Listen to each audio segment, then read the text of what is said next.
Okay, I'm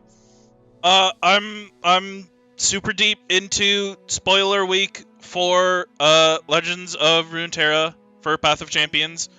And I've been thinking about what there's one thing that I've been thinking about, and I'm about to go on a rant about, is why not Gangplank yet? Why not Gangplank yet? Why Gangplank, and why not Gangplank yet? Right?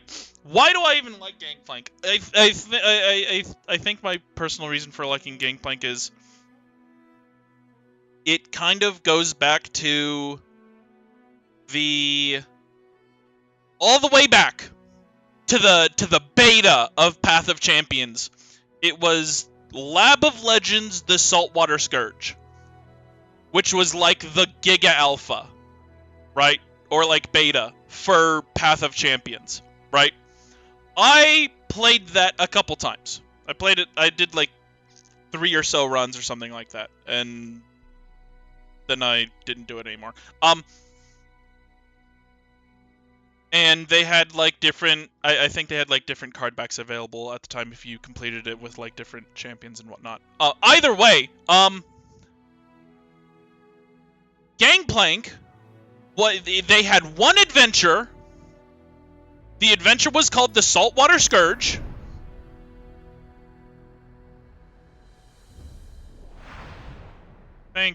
Yeah. The adventure was called the Saltwater Scourge.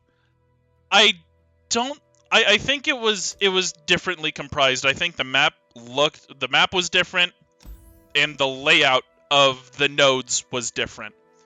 And how it really was like a Giga Alpha, because it worked completely differently. You could go to any nodes that you were at. You could go backwards.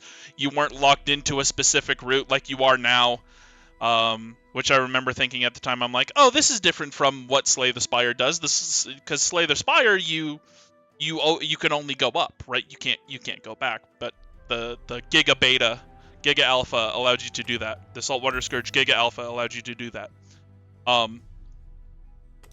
And Gangplank was the boss, right? Gangplank was the boss at the end of the adventure. And Gangplank was really difficult for like 2 reasons. 2 main reasons. One, everything sucked back then. Everything sucked back then. You didn't have 3-star powers. You didn't have 2-star powers. You didn't have, and I'm not even gonna like mention anything above a 3-star power, because you didn't even have this stuff, right? Like, you had, I think MF was one of them. I think Nami was one of them. I think it was Tom Kench and then TF. And when you consider, right, when you consider MF currently, like, oh, she really likes having, the powder monkeys every turn. She really likes having the when allies attack draw unit, right? +1 starting mana is always good. You didn't even have those things. Those things didn't exist, right? It was level 0, like 0-star level 1 type of stuff, right? So just apply that to every single champion. Every single champion here, level 0, 0 stars against Gangplank, right? That was the one thing, right? And powers just in general weren't as good as they are now. That was the one thing. The other thing is, his personal power was better than it is currently. He had the summon a powder keg once per turn. He had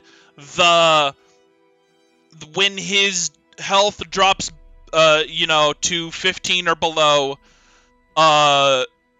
summon, it was either add the Dreadway to hand or summon the Dreadway. It was one of those two. I know that's the differentiation between his common rare and epic power is that one of them adds the Dreadway and the other one summons the Dreadway. But he also had one more thing, and that was round start, deal 1 to the player's nexus. You were taking damage every turn, and also activating plunder for him. So he got off every plunder effect. He got level 5 Gangplank by turn 5.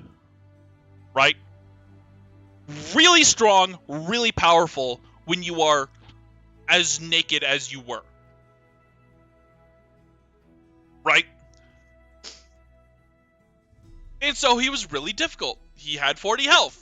How much health did you have? Not 40. I can tell you that much. You didn't have 40 health. But he did. Right? And so you basically had this ticking time bomb of a power where he's summoning a powder keg every turn. You're taking damage every turn. He's playing spells every turn, right? That deal damage every turn, right? He's a control plunder archetype, right? So he gets better the longer the game goes on. You're, again, ticking time bomb on top of ticking time bomb on top of ticking time bomb. And when you try to beat him, he gets the Dreadway, which just accelerates everything, right? So it admittedly probably left a bit of an impression on me personally. Anyway, right? Now, in the current age of the year of our Lord 2025, Gangplank's not all that big of a deal. Right? He doesn't have the deal 1 damage to the enemy to the player's nexus every turn, so he doesn't get the free plunder, right? He summons himself, he's kind of useless by himself, he has like Challenger or something like that, I don't know. Bit of a fall from grace, but also the tools you just have access to are a lot better, right?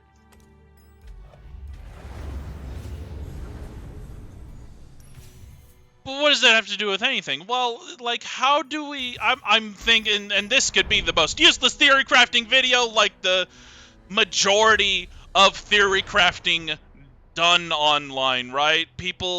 But, not all theory crafting is bad. Some people just like yapping. I'm fucking yapping right now, right? I'm yapping to myself, and I'm putting pen to paper, right? So, when it comes to Gangplank, right, and when it comes to putting him into Path of Champions as a playable champion, you have to think about what makes Gangplank, right?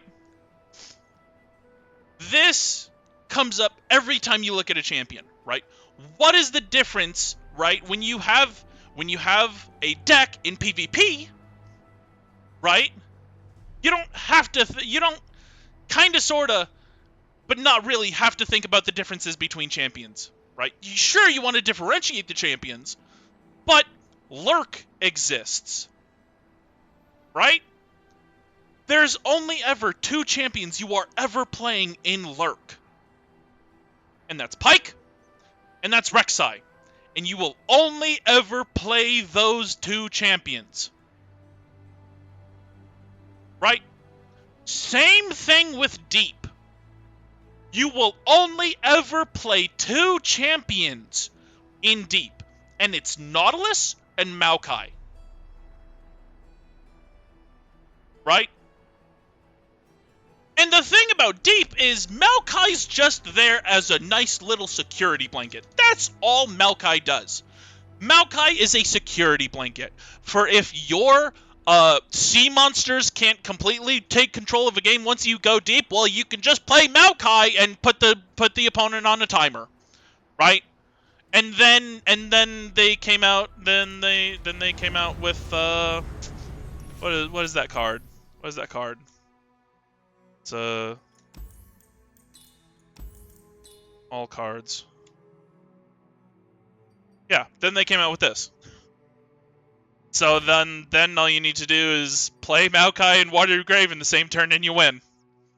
Right?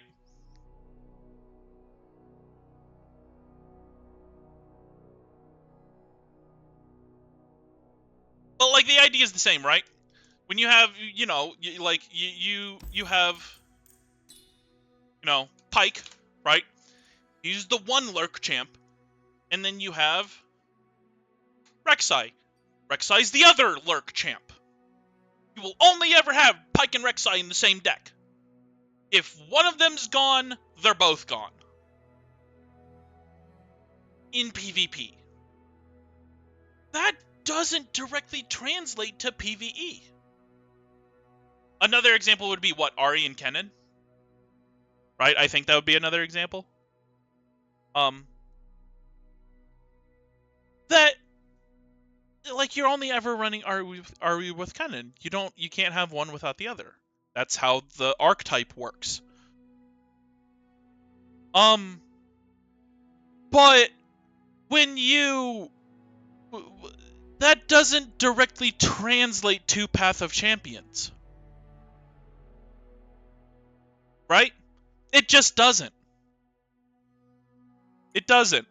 Because in Path of Champions, you have one champion. You get one champion. And that's the champion. And the powers associated with that champion are that champion, right? So the question is, when you're considering things like Pike and Rek'Sai and Nautilus and Maokai and Ahri and Cannon, how do you differentiate these champions from their archetype? Right? Maybe the champion themselves, the champions themselves have enough sauce to where you could do something different by splitting them up. Right? Like a Nautilus deck and a Maokai deck could be two very different things. Right? Because of how different Maokai functions from Nautilus. Maokai is not a deep creature, right? Maokai is not a deep champion. Maokai just works inherently with deep. It just so happens that Maokai is good with deep. Right? When we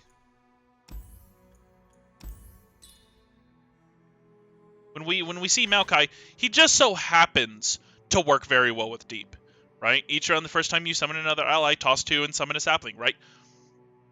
He's tossing cards. His level up requirement.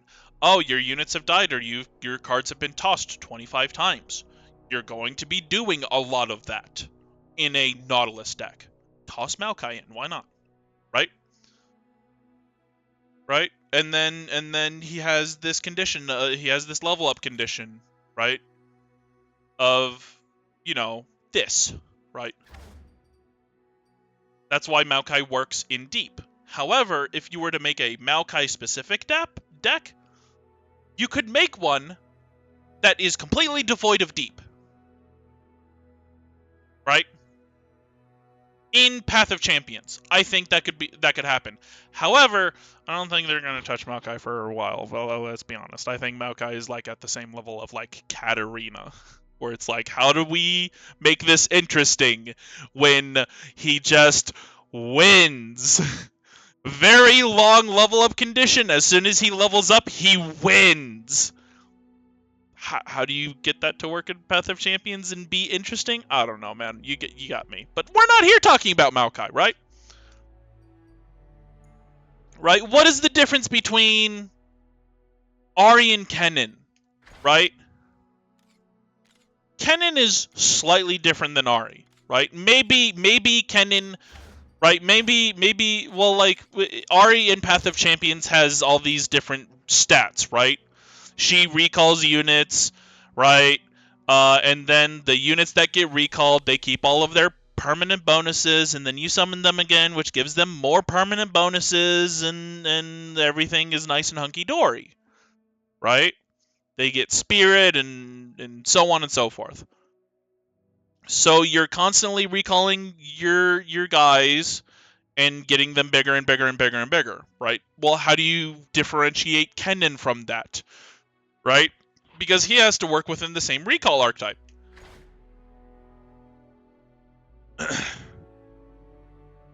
But like Cannon would be the one that you would be recalling instead of Ahri having the ability to recall someone else. I don't know. Maybe you have a... As boring as it is, maybe you generate a recall every turn. Or something like that. I don't know. Right? How do you differentiate Pyke and Rek'Sai? If they were to ever put Rek'Sai into Path of Champions, how do you end up differentiating those two champions when Pyke just does everything that Lurk wants? Not only does Pyke do everything that Lurk wants, he has the consistency as well. So how would they ever put Rek'Sai into Path of Champions and have Rek'Sai be different enough from Pyke to where it's not just a very slightly different version of what is essentially the same deck? I don't know.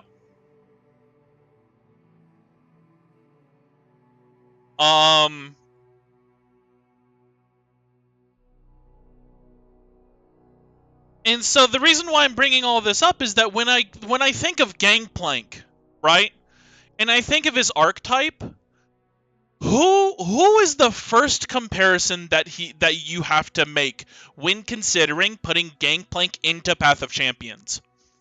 What is the first champion that is currently playable? That is currently playable in Path of Champions, that already exists in Path of Champions? Who is the first champion that you have to consider when putting Gangplank into Path of Champions? Right? It's Swain. It's Swain. It's just Swain. It is straight up just Swain. Right?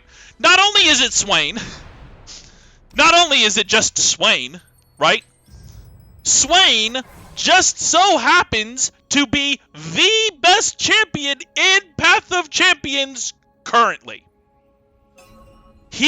Swain is cracked out of his fucking mind. Swain is cracked.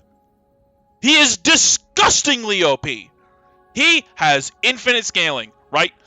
His scaling is based on the opponent's nexus health, right? The longer, right? So he has scaling, right? First spell or skill, first 3 spell or skills, right?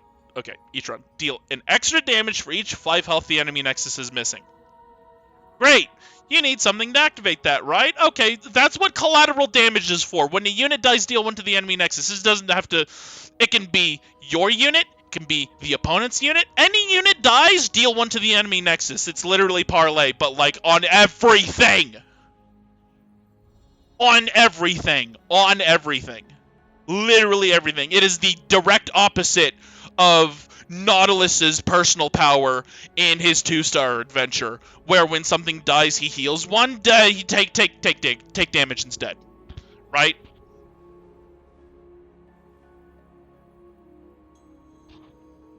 Raiding Party is a top tier 4-star power because the amount of times that you will be activating collateral damage, which will proc Raiding Party every single time, is ridiculous. Sometimes you get, 10 plus, like 10 worth of stats on a 2-mana 2/2, right? That summons a 1-mana 1/1. Great! And to top it all off, Demonic Ascension turns all of his spells and skills into AoEs!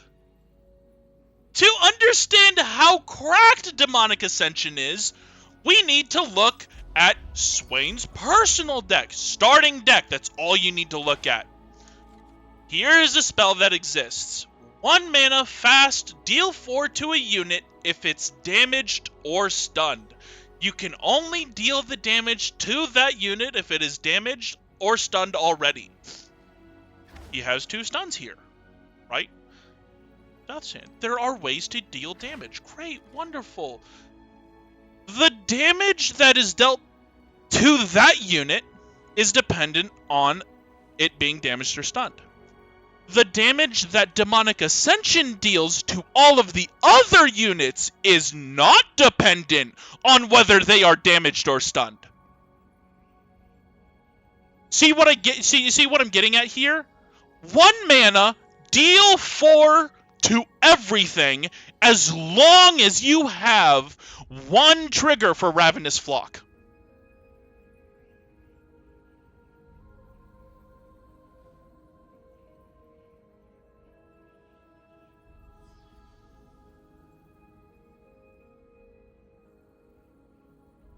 Unless there's something I'm missing because I've never actually used Demonic Ascension, right?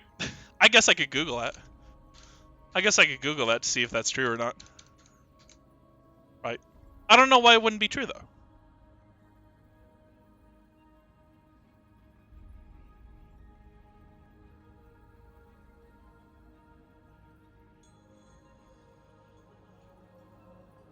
Lore.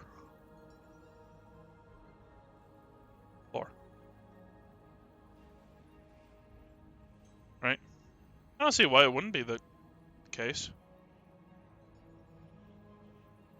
Yeah. It doesn't say anything else. I don't see any qualifying like statements or anything. I would imagine that's how that works. I'm going to assume that's how that works because why the fuck wouldn't it work like that? Which again, fucking ridiculous. Right? Absolutely insane. Cracked out of its mind. Swain is the best champion in all of Path of Champions, alright? So when you're considering Gangplank, when you're considering putting Gangplank into Path of Champions, you have to consider that Gangplank is directly competing with Swain, the best champion in Path of Champions. Right? Right. Okay, with that comparison completed, right? How do we go about putting Gangplank into Path of Champions? Right? What is Gangplank? What does Gangplank do? How do we make it fun? And how do we make it good to the point where it is not completely outclassed by everything Swain does? Because Swain outclasses a lot of things, right? Swain's just that good, right? Like, what would be the point of putting Gangplank into Path of Champions if he was like nowhere near the power level of Swain? Oh, what do you want to play, Swain or worse Swain, Smile? Anyway, there's, I think, 2 things that you have to consider when talking about Gangplank and his sort of play style or aesthetic in Path of Champions. 1, plunder. Obvious, right? Plunder is the very first thing. Plunder is the very first thing you have to consider.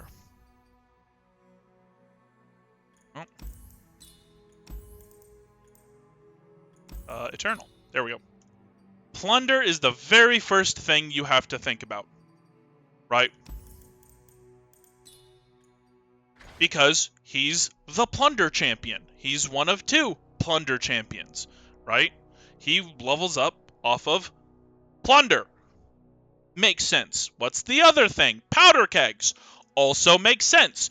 Even though the majority of the plunder decks that I looked up online for PvP never used it. Never had any other powder keg synergy other than damaging spells. I never saw any Dreadway deckhands. I never saw any 3 mana, 3/1s, summon a random one boy, petty officers. There we go. Right? I never saw any petty officers. I never saw any more powders. I never saw any knock 'em downs.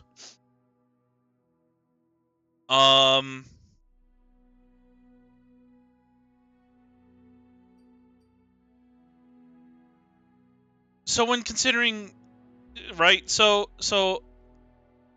it was all just spells that activate plunder, spells that help you activate plunder, and then cards that plunder, right? And spells that help you get, and like units that help you get to late game by either putting bodies on the board and being able to defend or whatnot, right? Control deck, plunder control. Simple, easy, effective, right?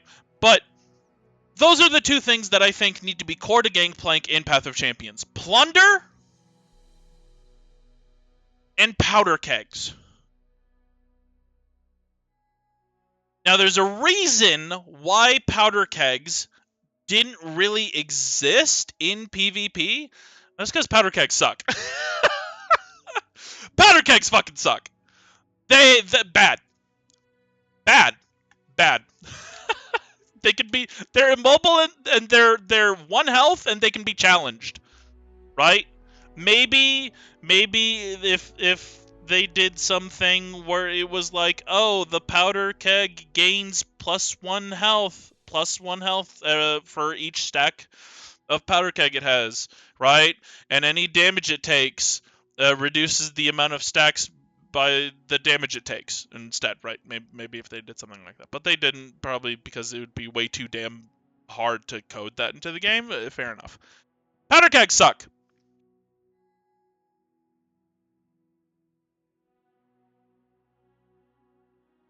So when you're talking about a... So when we think about Gangplank, plunder powder kegs. Great, wonderful. How do we make powder kegs good? Right? How do we make powder kegs good to the point where they won't be a straight detriment when trying to use them? Right? And the first thing you can consider is just ignoring powder kegs completely. Yeah, you could. You could ignore powder kegs completely. But then that feels like, to me, that would be Gangplank losing part of his identity. Right? Because he's the powder keg champion. He is the only champion that summons powder kegs. If you're not going to have powder kegs with Gangplank, what is he there for at the end? What is the point in playing Gangplank if you're not going to have him at least try to work with powder kegs? Right? So what's the other thing you could do?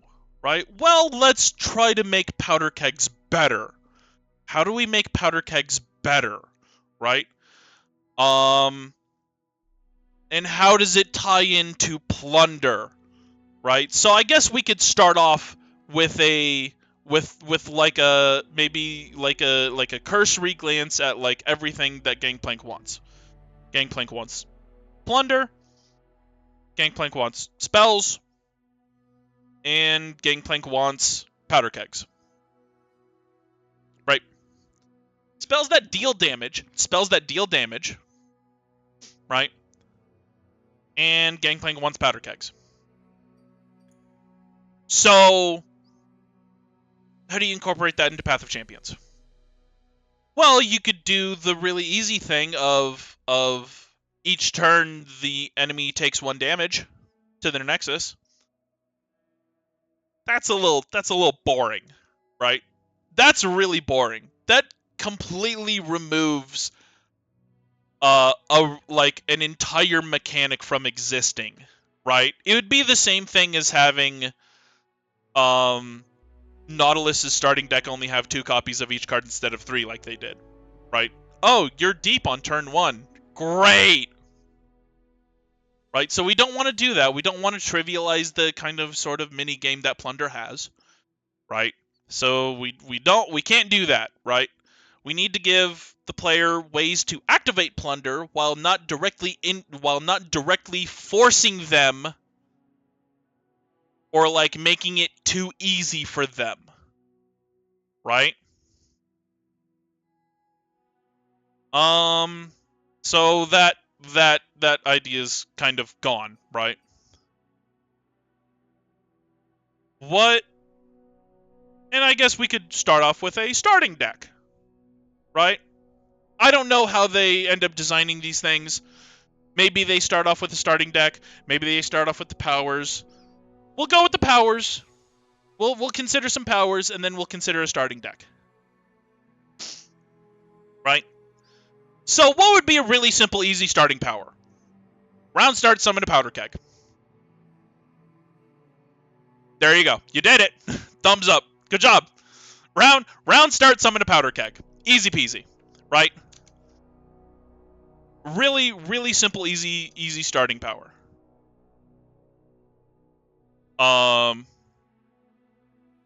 Maybe I could hold on.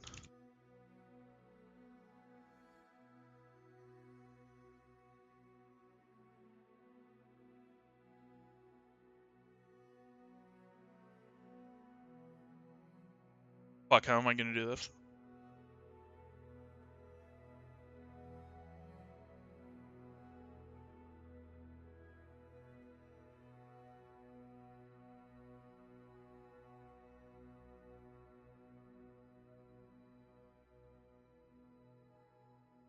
Okay, I guess I'm not doing that. Never mind. Screw it. Fuck it, we'll do it live. Round start, summon a powder keg. Easy 1-star power. I guess I could write it down on my invisible notepad that you guys can't exist, right? 1 star. Right.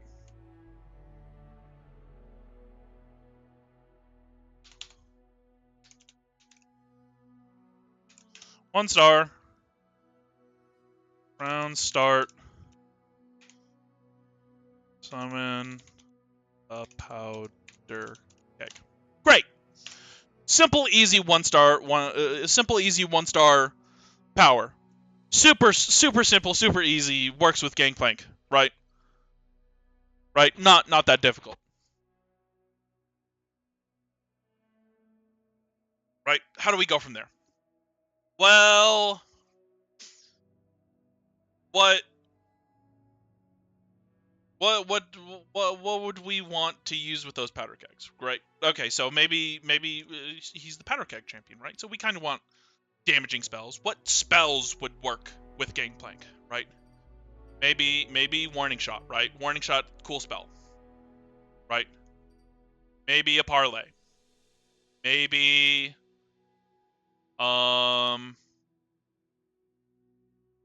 maybe a make it rain, right? Maybe a line them up, right? Right? Either line them up or make it rain. Either or. Probably make it rain, if we're being completely honest. Make it rain is just good.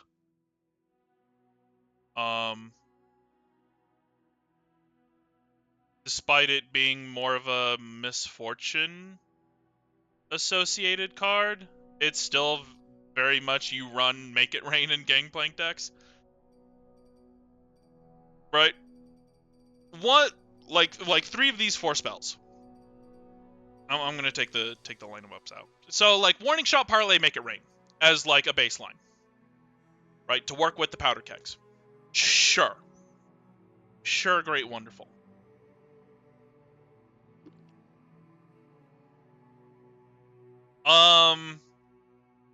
Where do we go from there? Right? So maybe we want to look at maybe a couple of units, right? What would Gangplank want, right? Okay, how about Jagged Butcher? Sure, makes sense. Right? What else?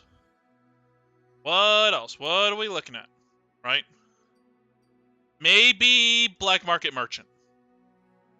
Right? Maybe Dreadway Deckhand. Right?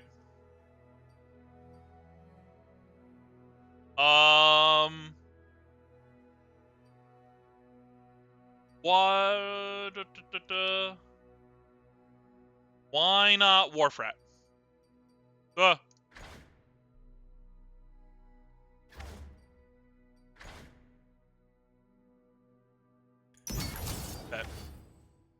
Anyway, why not Warfrat? Right.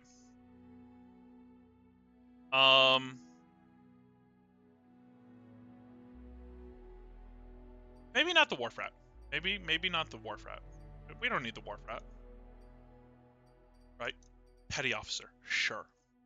Right, how many is that? 2, 6, 16. What else? What could we have here? What would be a good idea? Right? Yordle Grifter... no. Zap Sprayfin... no, not really.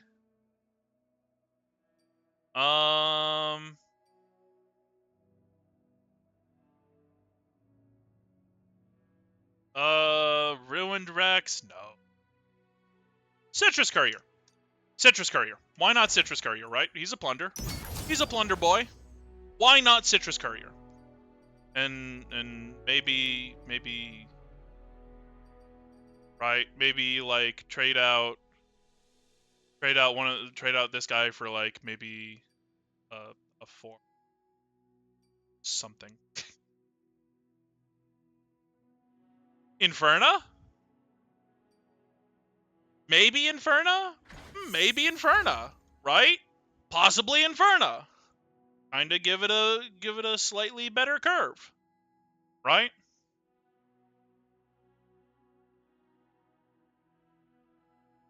Right? Maybe, you know, possibly what? I saw something earlier. Boom ship. Right? Deal 1 to units. Summon powder kegs equal to the amount of damage dealt. Sure. Like maybe boom ship. Maybe, you know, who knows, right?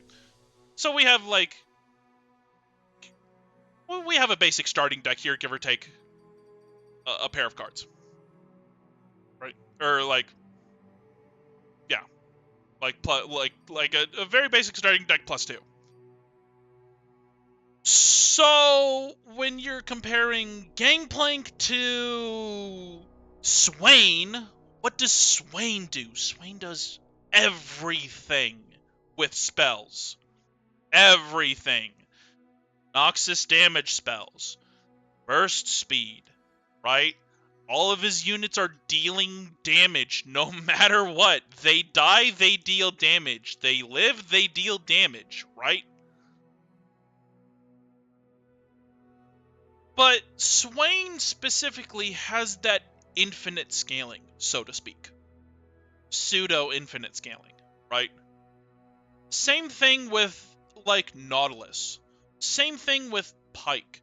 They have these pseudo-infinite scaling mechanics, right? Whenever you toss 5 cards in Nautilus's deck, Deep gives +1/+1 for every 5 tossed cards. Pike gives +2/+1 to all lurkers everywhere when you lurk, right? That is like a form of infinite scaling, right? So how do we give that to Gangplank? Well, maybe we could tie it in with his powder kegs. Well, how do we tie it in with his powder kegs? Do we give his powder kegs an item? Well, what could you do? Maybe take away vulnerable, right? Well, they're still 1 health. They still have 1 health. They could be sniped by any Piltover in Zon deck, because every single Piltover in Zon deck runs Mystic Shot. Heck W. Maybe we could make them invulnerable. Okay, how do you make Powder Keg invulnerable and remove vulnerable from it using just items, right? Without changing Powder Keg itself in the game, right? Well, that seems a little complicated. Okay, so let's try to think outside of Powder Keg. Instead of directly modifying Powder Keg, let's try to think outside of Powder Keg. What could we do to where you kind of have that infinite scaling that kind of goes with the Powder Kegs, but independent of them at the same time?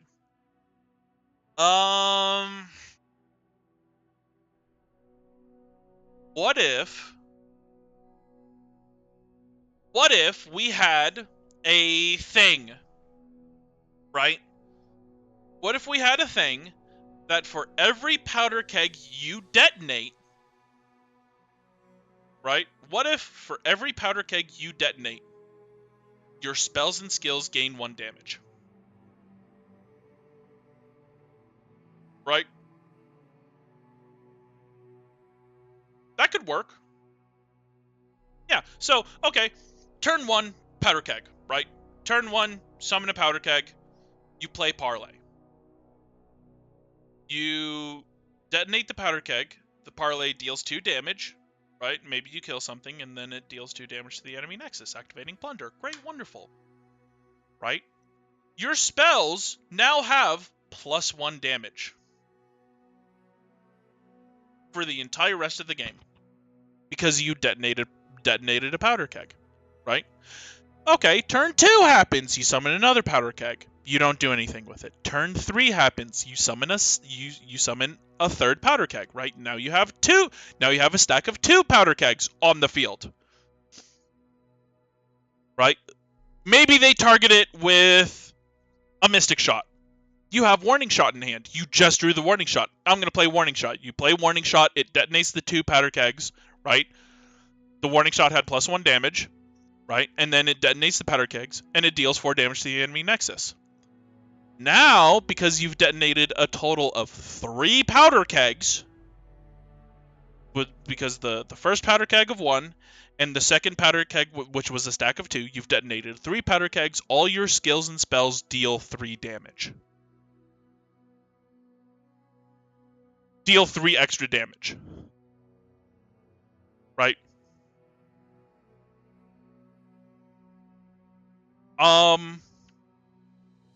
Maybe we do something like that, right?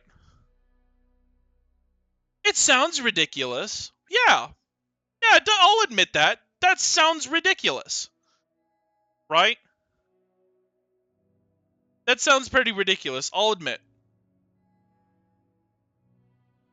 But again, we're comparing with Swain. The direct comparison is with Swain. Right? It kind of has to be ridiculous. Kinda has to be. Right?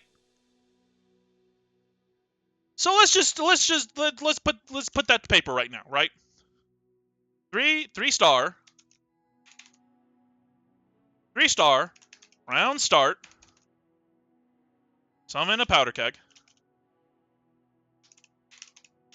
Summon a powder keg. Your spells and skills. Spells and skills gain 1 damage for every powder keg you've detonated this game. Great. Great. Your spells and skills gain 1 damage for every powder keg you've detonated this game. Sure. Right?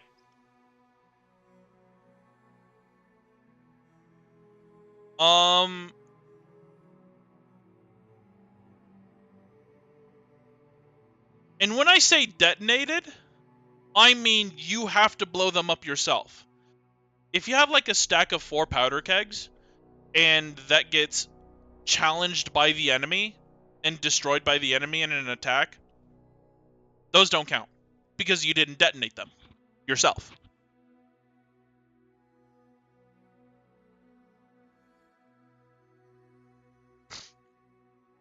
You didn't detonate those yourself, you get nothing, right?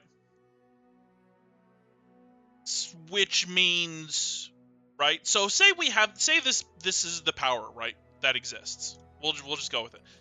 No way we're putting boom ship in. Ugh. No way. No way we can let boom ship exist in the deck as a starting card at least. Right? Because boom ship would detonate the powder kegs, deal however much damage to the powder keg, right? Scale with the thing, and then summon that many powder kegs, effectively doubling the amount of damage your spells and skills can deal, right?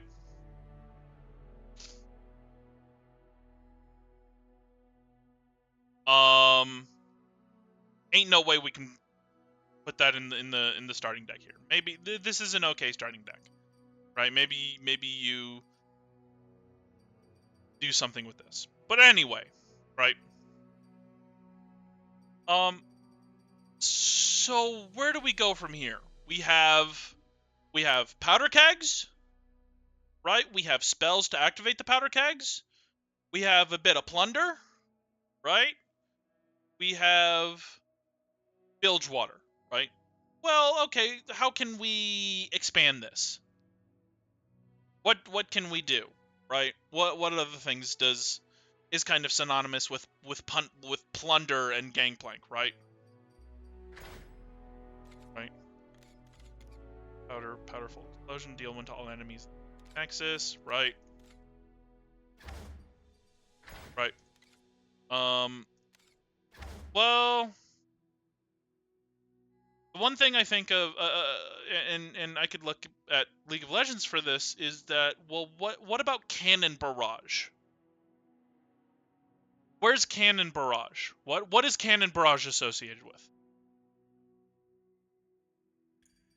Riptide Rex. That's it. Whether it's Ruined Rex or Riptide Rex, right?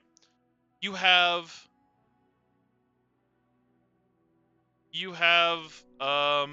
that.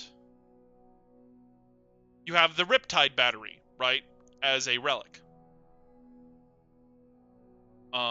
That's a relic that exists, right? It's a plunder relic. That could work with Gangplank, right? But that's a relic, right? Maybe we kind of want to work in some way to get Cannon Barrages into the deck. Right? Cannon Barrage is a skill, though. Cannon Barrage would scale with powder kegs. Cannon Barrage would activate powder kegs. So how do we work Cannon Barrage into the deck without just making it ridiculous? Well, Cannon Barrage is a skill. Right? So maybe one thing we do is we end up separating the skills and the spells, right? Maybe we remove skills from the 3-star passive, right? Now it's just your spells, right? Your spells gain 1 damage for every powder keg you've detonated this game, right? That way, if it doesn't activate on skills, then we could more easily work Cannon Barrage into what Gangplank is doing, right? Maybe we could tie it to his 2-star power, right? How do we work Cannon Barrage into his 2-star power, right? What is it? How do we do this?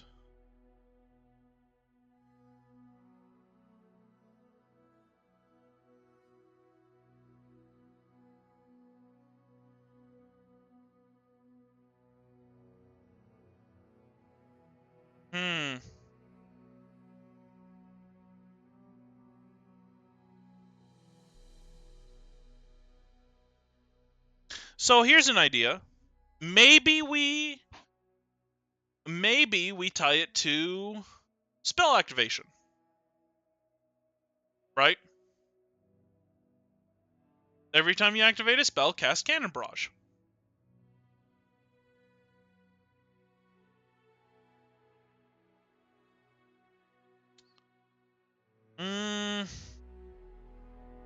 What would be the problems with this?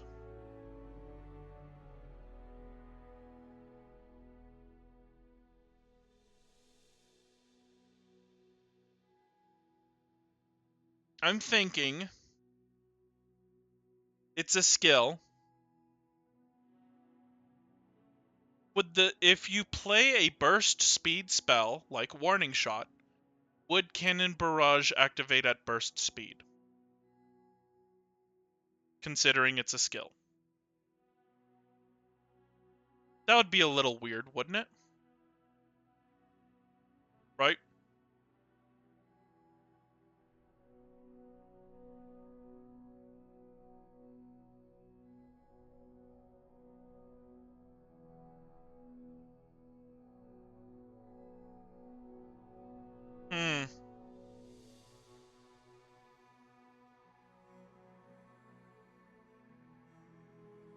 Right, because so if we consider this, if it activates on spells, right? Right, 2 star. Every time you play a spell, cast Cannon Barrage. Right? How would this work, right? So say you play a Parrrley, right? And you play a Parrrley, and because you played Parrrley, a Cannon Barrage would immediately activate on the stack. Right?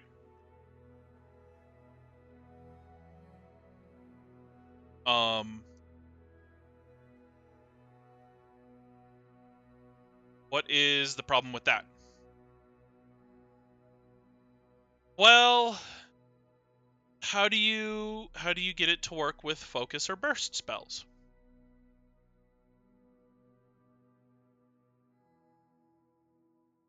Right?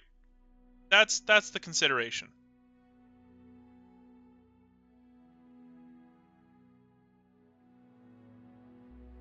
Well, what burst spells do we have here? Warning Shot, Formless Blade, Bilgewater Tellstones. Right? Bloodbait, Ransom Riches. Close a burst spell. Swindle. Okay, so maybe it doesn't activate on burst spells. Right? Fair enough. Fair enough. What is that? What is that thing of like Jin? Right? You've played 12 plus fast spells, slow spells, or skills, right? So maybe it only every time you play a fast or slow spell, cast Cannon Barrage, right? Sure. It still feels kind of weird where it's like, oh, Warning Shot wouldn't cast Cannon Barrage. But in that way, if it did, it would be somewhat abusable, wouldn't it? You could just draft somebody or someone that has a lot of burst spells. Samira has tons of burst spells, right? Samira would work really well, right? And you would turn into a Cannon Barrage simulator, right? Casting burst spell after burst spell after burst spell and getting Cannon Barrage after Cannon Barrage after Cannon Barrage. Right? Or if it did work off of burst spells, it would play itself and force the opponent to respond to it? And then you would get to continue your turn? That seems kind of weird. Right? That seems a little weird to me, to be honest. Right? It also, like, especially all the, like, the Tellstones. Oh, you could grab a Tellstones, get a Cannon Barrage here, get a Cannon Barrage here, right? Like, and just, and like, maybe you draft something like Fizz, where he just gets spells. A ton of burst speed spells and focus speed spells. You get Cannon Barrages off of all of them.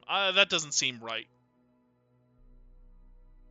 The other thing we have to consider is that we're already doing something with the spells that Gangplank likes, right? We're all like, Warning Shot, Parrrley, Make It Rain, right? They're already dealing damage, so it seems kind of like a double trouble, or I guess in a sense double whammy, to where it's like, oh, right? Say, say you wanted to Parrrley a creature, and Cannon Barrage gets cast, right? all of a sudden the Cannon Barrage takes out the creature and you miss, right, 6 damage onto the nexus because the Cannon Barrage killed the creature that you were going to parlay, right? Or Make It Rain, right? Just misses damage somehow, some reason, right? Well, okay, maybe not that, right? Maybe, here's an idea. Maybe, for 2-star, whenever you play a unit, cast Cannon Barrage. Maybe instead of on spells, right? Every time you play a unit, cast Cannon Barrage. Right?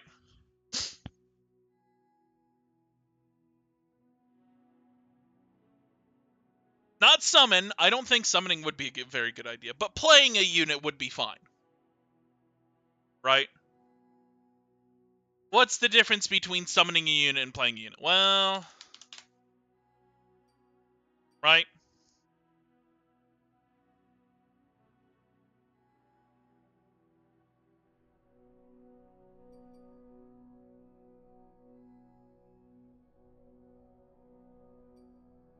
You kind of have, say, things like this, right? Suddenly you're running Production Surge because it summons a lot of units, right? And because it summoned a lot of units, you suddenly get, you know, that many Cannon Barrages. Or like Crawling Sensation. You're drafting spiders to get out more Cannon Barrages. Right?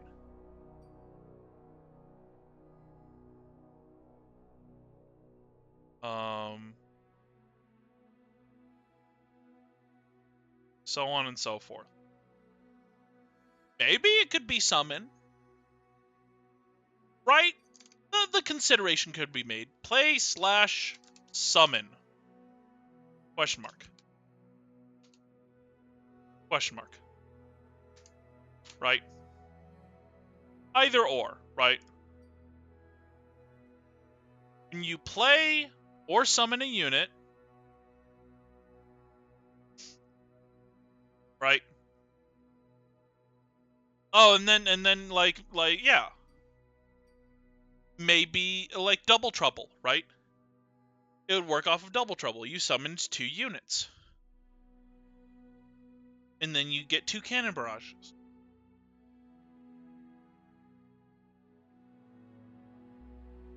Can you summon at burst speed? Oh. That is not it.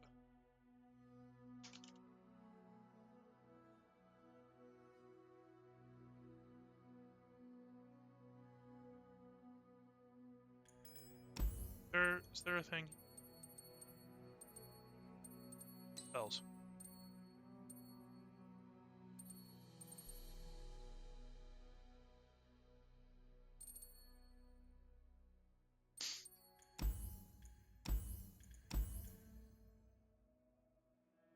Right.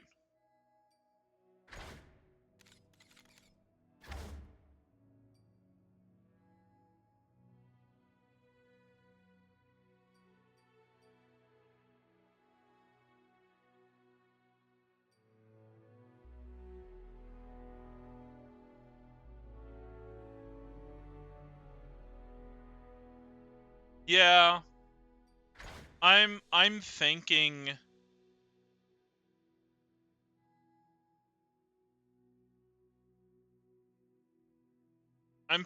not summon. I'm thinking on play. I'm thinking it's a play effect.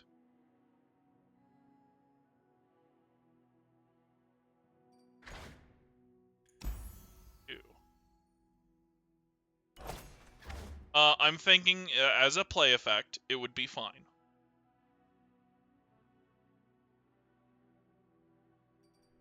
I'm thinking as a summon effect, I think there would be too many weird things that could happen, like potential bugs and what.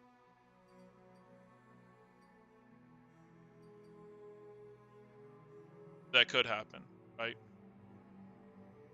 Oh, and then with archetypes like Azir or Irelia could exist as well. Yeah. Right. And then you Storm of Blades, and then all the blades summon, and then you get Cannon Barrages off of each one of them. Okay, I'm thinking of play effect. Right. And it's more of a, would this work in the game correctly? Right? Or would bugs arise because of it? Not because of how ridiculous it is, but because of, would it functionally work? I don't know. Right? I don't know if it would functionally work like that off of summon effects.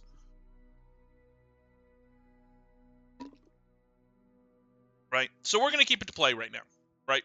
So now we have a baseline. Right? Baseline Gangplank. 1 star, round start, summon a powder keg. 2 star. Every time you play a unit, cast Cannon Barrage. 3 star, round start, summon a powder keg.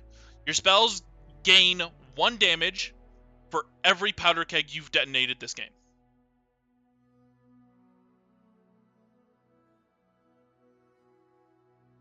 Great. Great.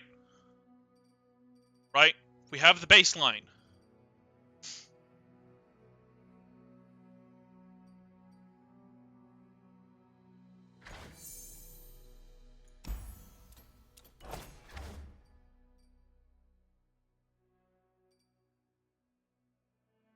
And so, how do we take it just a step further, right? Do we have to consider items? We have to consider,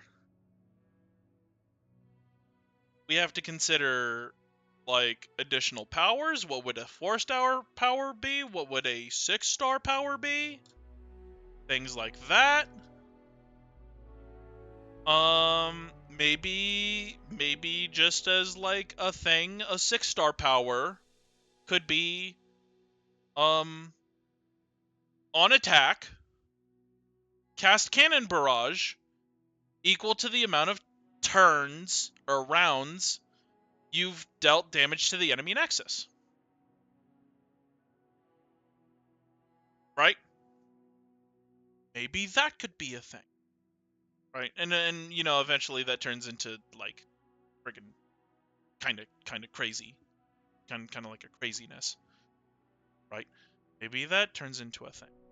Maybe we want something stupid like Grifter's deck on Warning Shot. An interesting thought would be Grifter's deck, Elixir of Skill on Warning Shot. Right? That would be kind of dumb.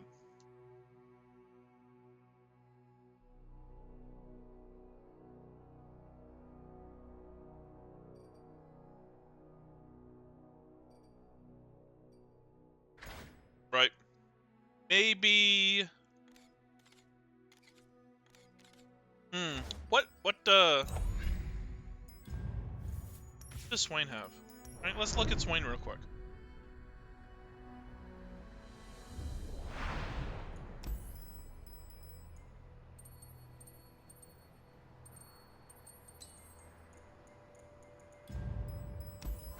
Right?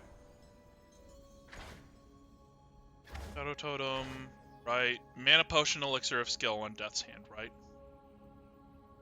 We could do that. We could do Elixir of Skill on Warning Shot. I think that would be good. Maybe not Grifter's deck specifically, but I think Elixir of Skill would be good on it. Right? House Spider gets +1 attack and brash. Okay, fair. Page. Yep. From someone draw 1 and +1/+1. Okay. Shield. Stopwatch. Great Club. Right. So how would we work that into Gangplank starting that?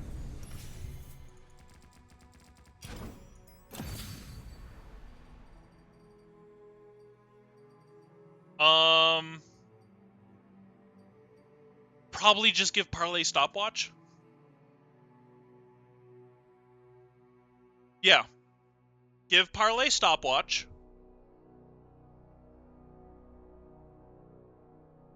Right? I think giving Dreadway Deckhand +1/+1 is a nice, easy thing. Or maybe, like, Brash +1 attack and Brash?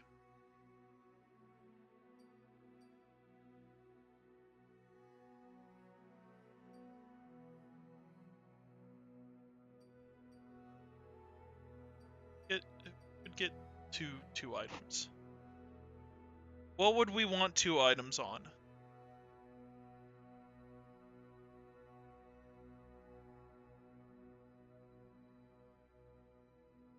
Pull up the items real quick.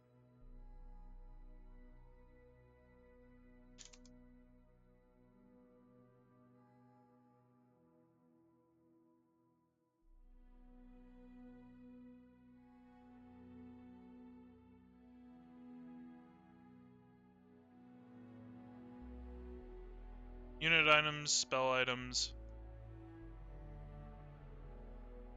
Maybe like -1 cost for Citrus Courier. Maybe -2 cost for Citrus Courier. Right?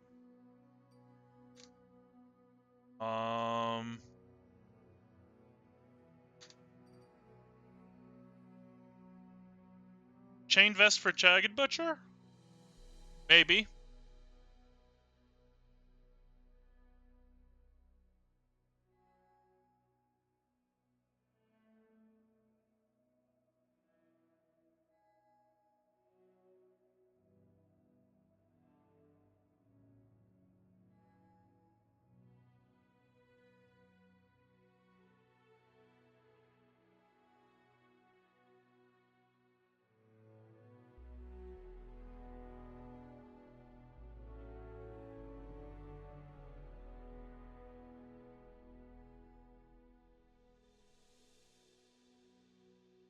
Bounty board would be interesting. Maybe put bounty board on Dreadway Deckhand?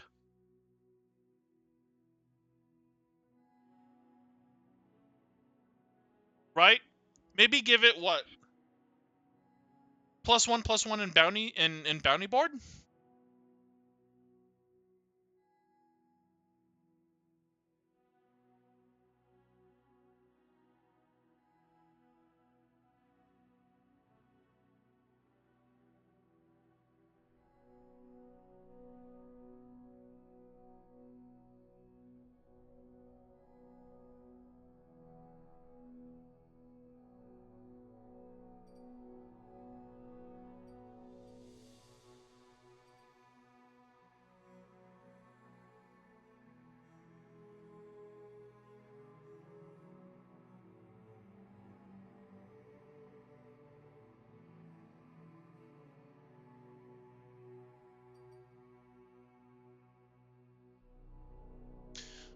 Inferna one.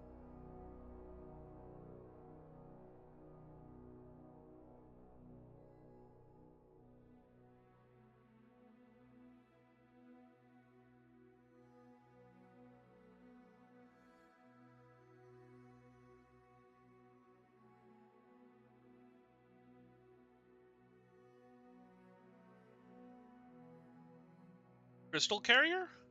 Oh no. Three base cost or less. That's not.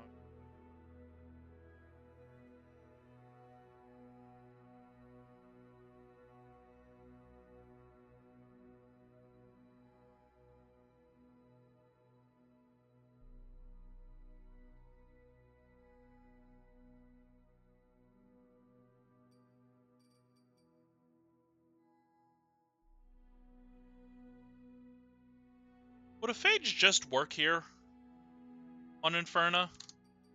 Right?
So, like, what?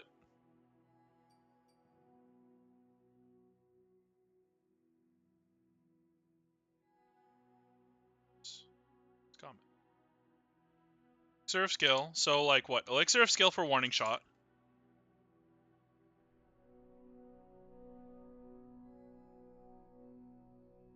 Um...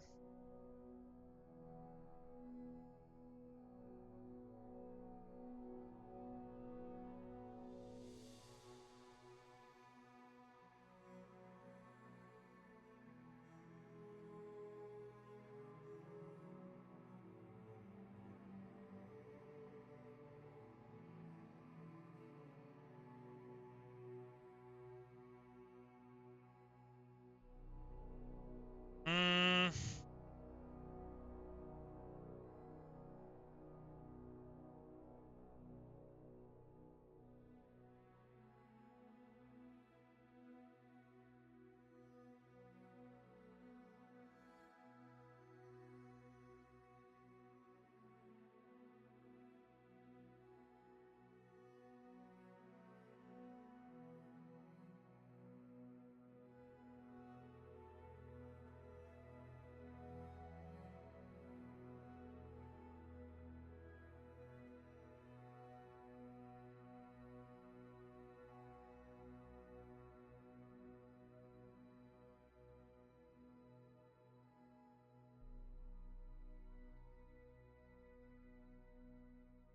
hmm.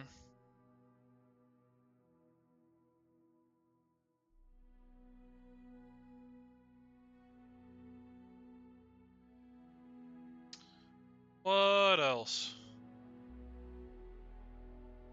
What else? What else? What else?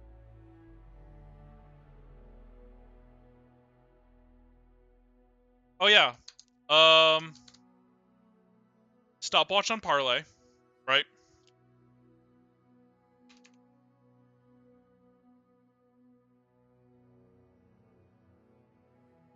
Stopwatch on Parrrley. Make it rain.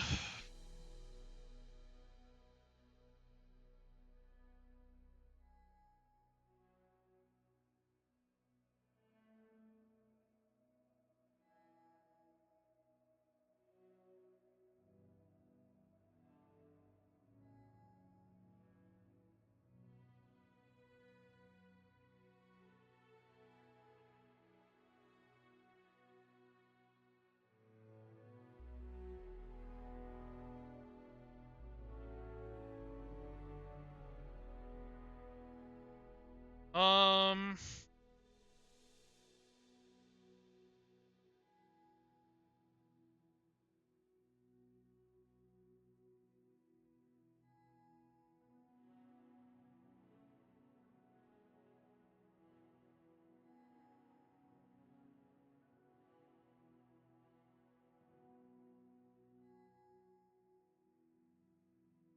See, I don't know what to actually give to make it rain besides damage.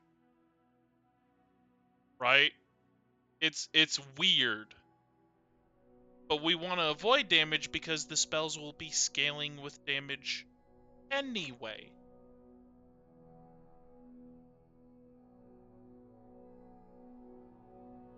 So, like, what do?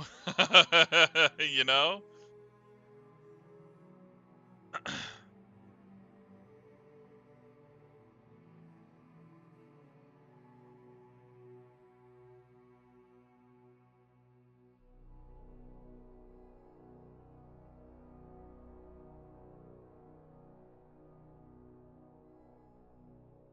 Mana potion? No.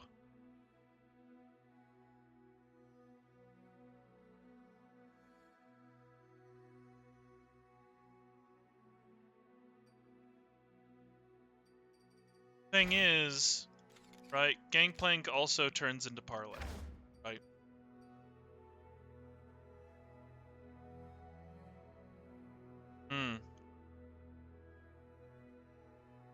Parrrley.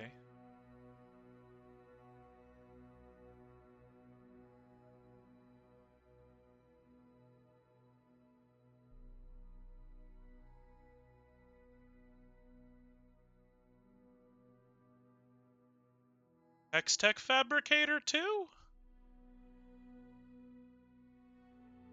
Or like Hextech Fabricator 1?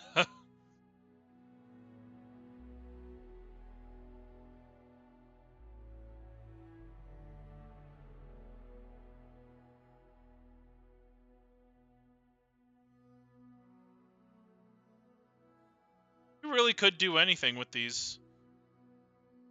Huh?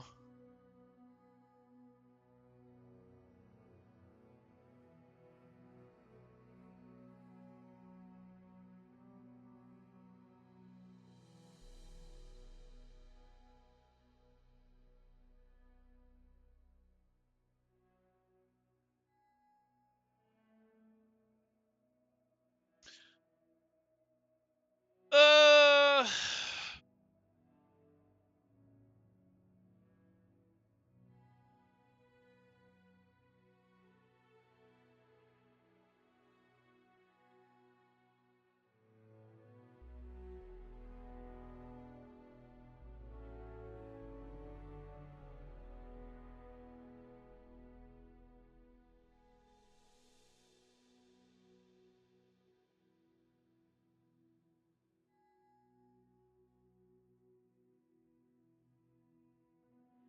Okay, well, okay, let's take a look for a second. What is the difference between Hextech Fabricator 2 and...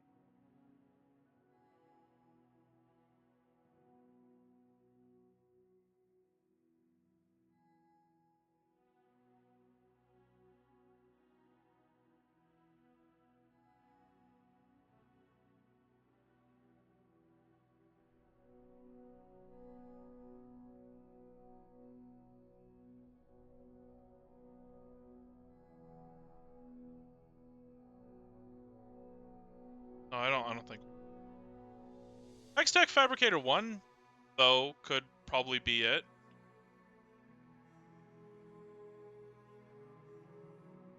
Or Battle Banner. Oh, 4+ base cut, never mind. Battle Banner is not it. Keck W. Hextech Fabricator could do it, though. Yeah, we could go with that. Stopwatch and Hextech Fabricator, 1. Or Parrrley.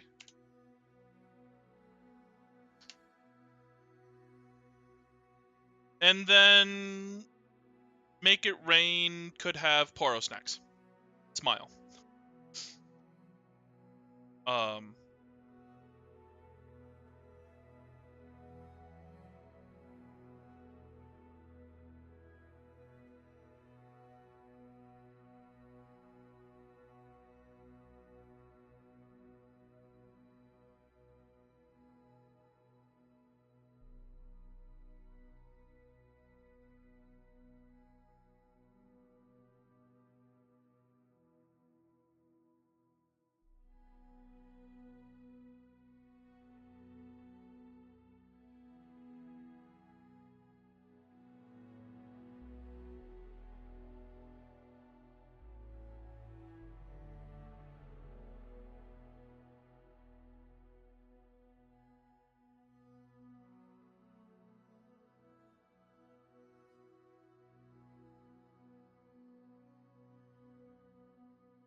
Jack's Parrrley has Mana Potion.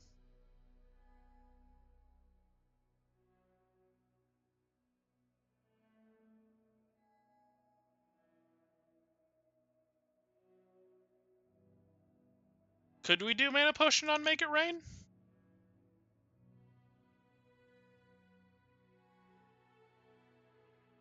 That might be a thing. But possibly, potentially.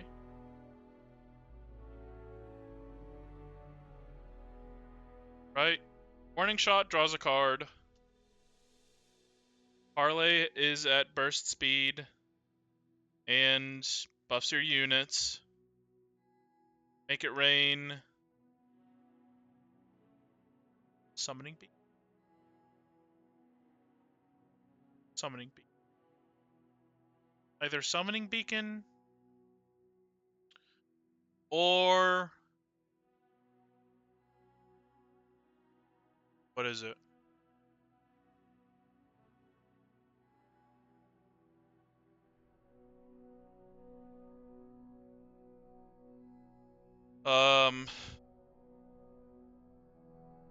Mana Pot.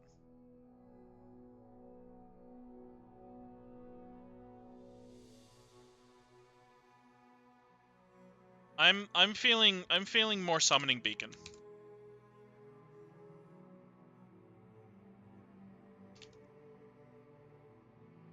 I'm feeling more Summoning Beacon. I think Summoning Beacon would be pretty interesting. All right.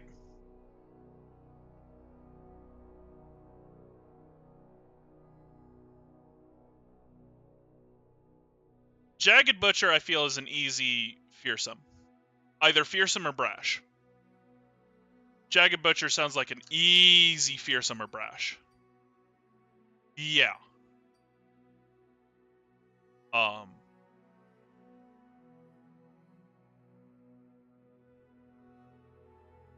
Where's the fearsome card? Where's the fearsome item?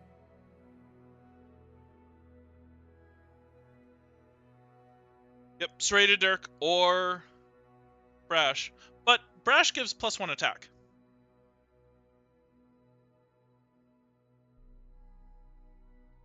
Wait, does Misfortune do that? Hold on.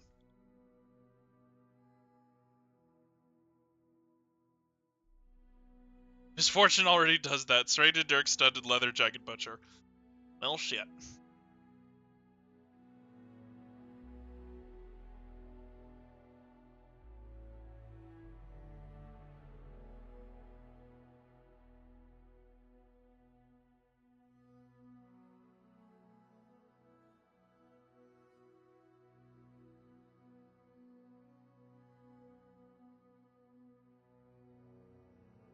Oh yeah, Chain Vest. Chain Vest, Jagged Butcher. There it is. That's what I was thinking. Chain Vest, Jagged Butcher.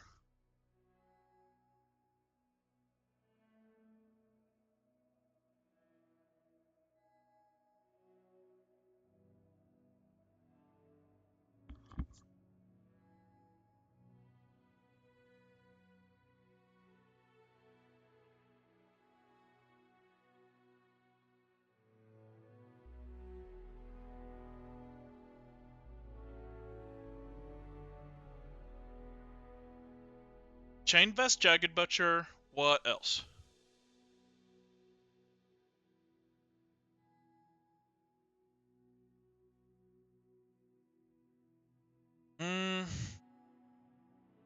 Giant's Belt, Dreadway, Deckhand.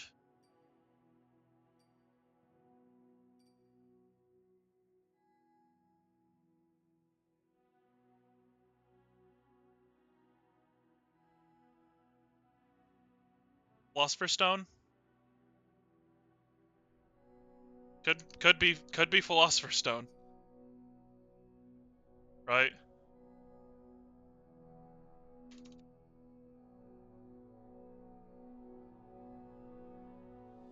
Petty Officer, Inferna, Citrus Courier.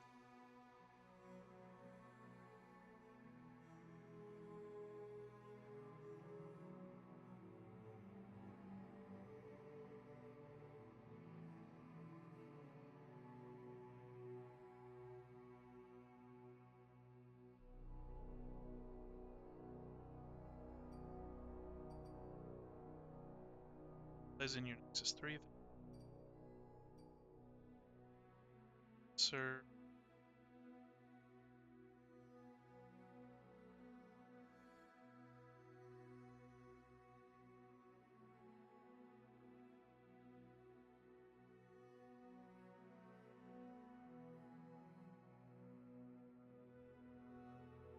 I feel like Quickstrike Blade on Petty Officer would be demented.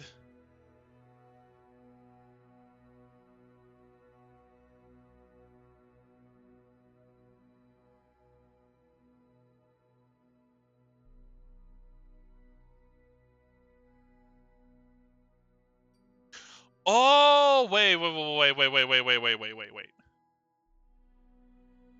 Shadow Totem on Dreadway Deckhand. What did we say here? Philosopher Stone? Shadow Totem or Philosopher Stone?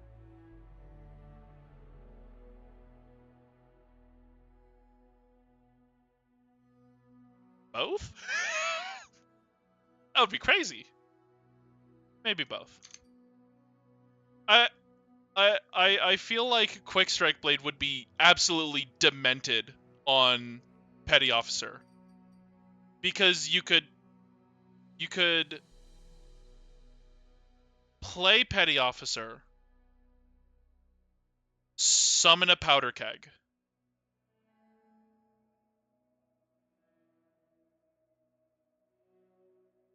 It would cast Cannon Barrage, start a swing. Because it swings, it would activate the 6-star, which casts Cannon Barrage equal to the amount of rounds you've damaged the enemy nexus.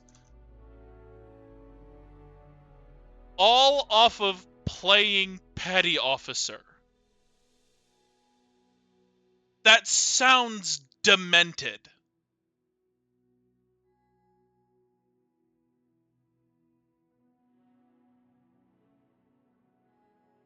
You know what? Yeah, yes, actually. Quickstrike Blade on Petty Officer. That sounds super demented and I love it. Quickstrike Blade on Petty Officer. Right?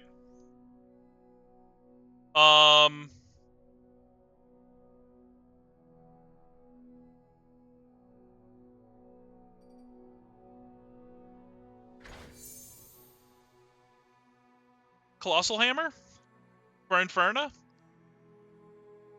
or Crystal Carrier. How many? Hold on. No, I need to count how many rare skills, rare items we have here. Summoning Beacon, Quickstrike Blade. That's it. That's it. That's it. We could do one more. Yeah, we could do one more.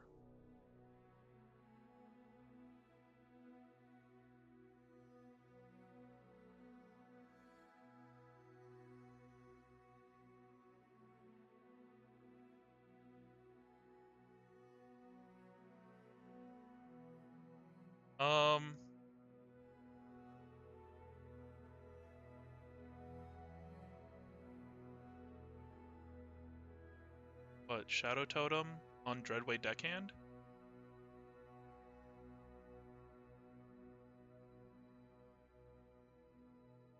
Yeah, Shadow Totem on Dreadway Deckhand. Maybe. Still more consideration needed. For Inferna, I'm it's really a toss up between Crystal Carrier and Colossal Hammer, to be honest.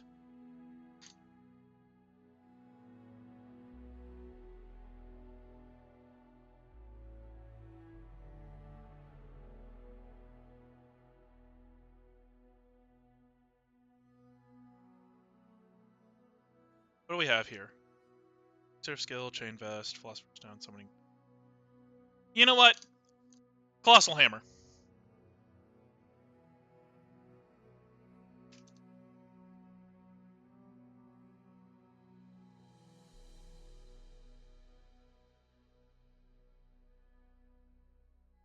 Colossal Hammer on Inferna. Why not? +3, +1. Sure. Easy peasy. And then... Oop.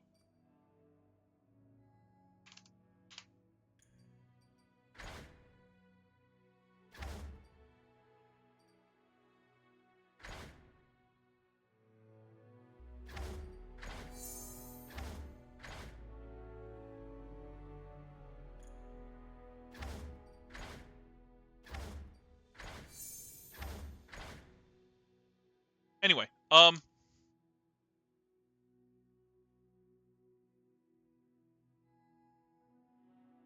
Arcane Knowledge?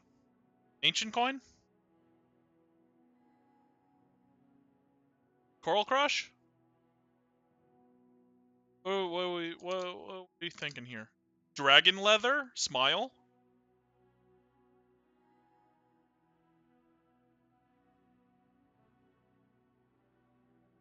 Great Club? Great Club on this guy? Attune when I'm summoned, create a prank.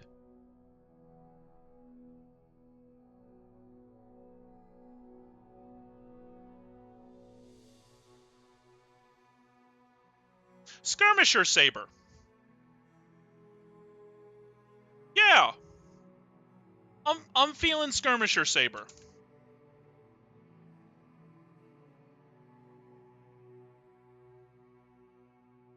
I'm feeling Skirmisher Saber. Right? That leaves one item for one unit available.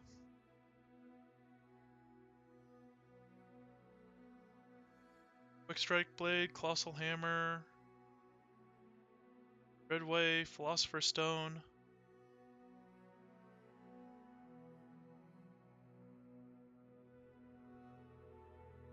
Yeah, I'm gonna say it. Philosopher Stone. Shadow Totem on Dreadway. On Deckhand.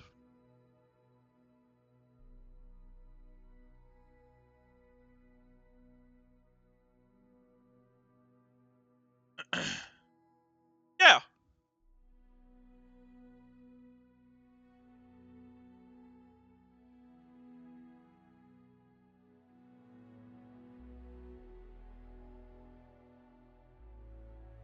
Yeah, okay. So let's run down.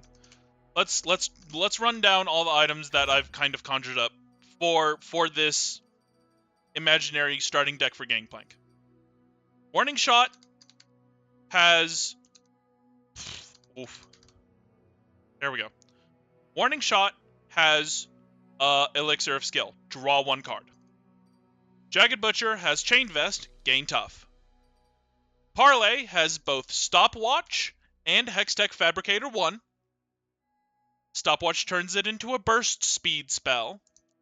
And Hextech Fabricator 1 gives a common item to the strongest unit on your side of the field. Right? The strongest unit you control. Dreadway Deckhand gets Philosopher Stone and Shadow Totem. When Dreadway Deckhand is summoned, draw a card.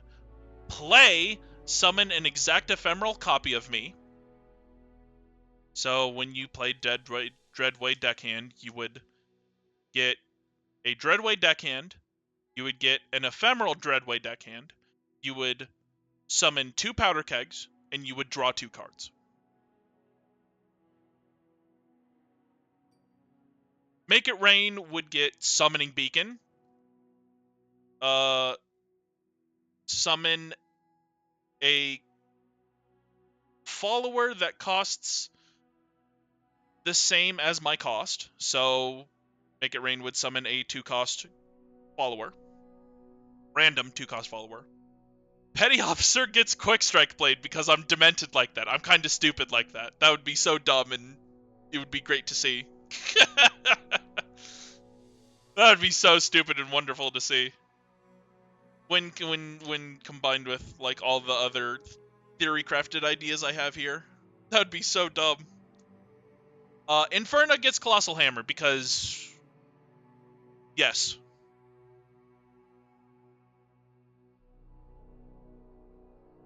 And then Citrus Courier gets Skirmisher Saber. Because I think this guy being a huge swing turn, while also being able to inadvertently remove an opponent's unit from play by challenging them, is kind of a really interesting idea for a swing turn, right? You plunder, right? You swing.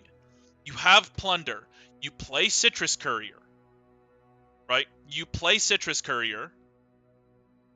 You heal 3 everywhere and rally, And then, because you rallied, you can swing again, and your Citrus Carrier can challenge a very important foe that might still be standing. Right? Very big boy. A 33-18 with Overwhelm Challenger, per se. Right? Things like that. So yeah, that's what I'm thinking, right?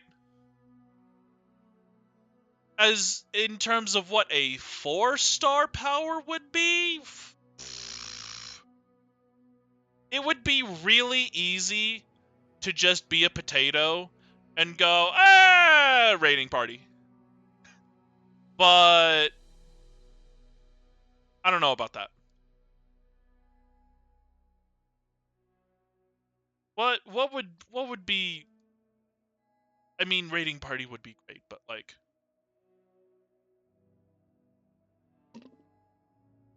at that point, it'd just be like, you're just copying Smite.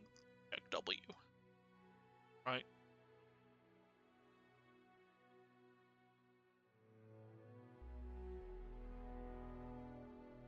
I wonder. I actually wonder this now. What about Sticky Fingers as a 4-star power?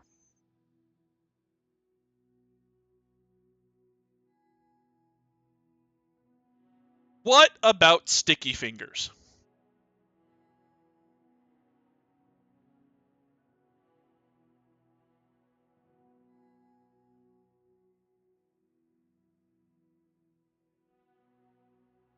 Sticky Fingers sounds interesting. Because again, nabbing is kind of inherent to the Gangplank archetype. Right? He has the black market guy, right? Nab. Right? These 3 guys. When you draw an enemy card, you have the black market merchant, right? Plunder, nab 1. You have the Yordle Grifter, Allegiance, nab 1 and create a warning shot. These are 2 Gangplank cards. Pilfered Goods might as well be a 3rd Gangplank card, even though nobody runs it, right? I think a good...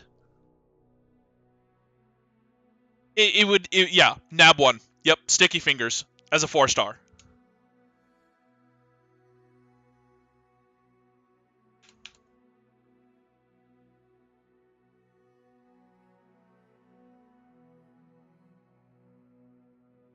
Sticky Fingers. When allies attack, nab 1. Right. So let's, for the final time in all this rambling, right? Starting deck, right? Warning Shot, Jagged Butcher, Parrrley, Dreadway Deckhand, Make It Rain, Petty Officer, Inferna, Gangplank, Citrus Courier. Great. 1-star power, round start, summon a powder keg. Nice, easy, simple. 2-star power, every time you play a unit, cast Cannon Barrage. Nice, easy, simple, right? 3-star power, round start, summon a powder keg. Your spells gain 1+1 damage for every powder keg you've detonated this game. 4-star power, Sticky Fingers. When allies attack, nab 1. 6-star power, when you attack, cast Cannon Barrage equal to the amount of rounds you've damaged the enemy nexus. Right? And then items. Elixir of Warning Shot gets Elixir of Skill. Jagged Butcher gets Chain Vest. Parrrley gets Stopwatch and Hextech Fabricator 1. Dreadway Deckhand gets Philosopher's Stone and Shadow Totem. Make It Rain gets Summoning Beacon. Petty Officer gets Quickstrike Blade. Inferna gets Colossal Hammer. And Citrus Courier gets Skirmisher Saber.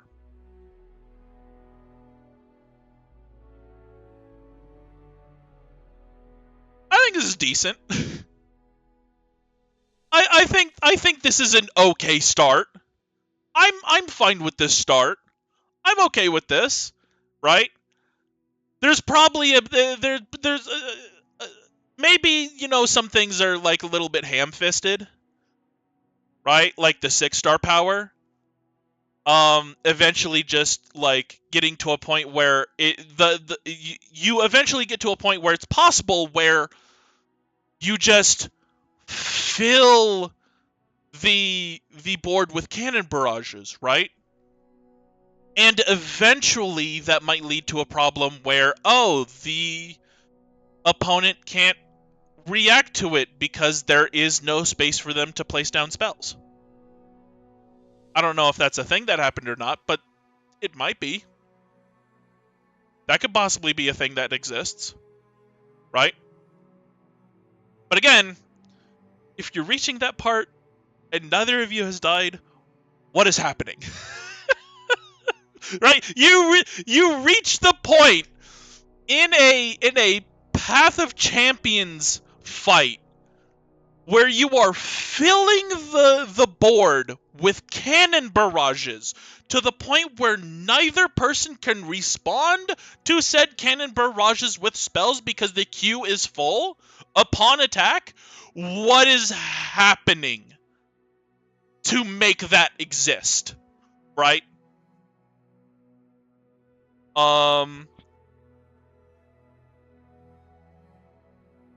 The other thing is, if you have Warning Shot on Elixir of Skill, and you have Dreadway Deckhand with Philosopher Stone's Shadow Totem, does Inferna really need to exist? I don't know, right? Maybe Inferna could be replaced with a Riptide Rex, right?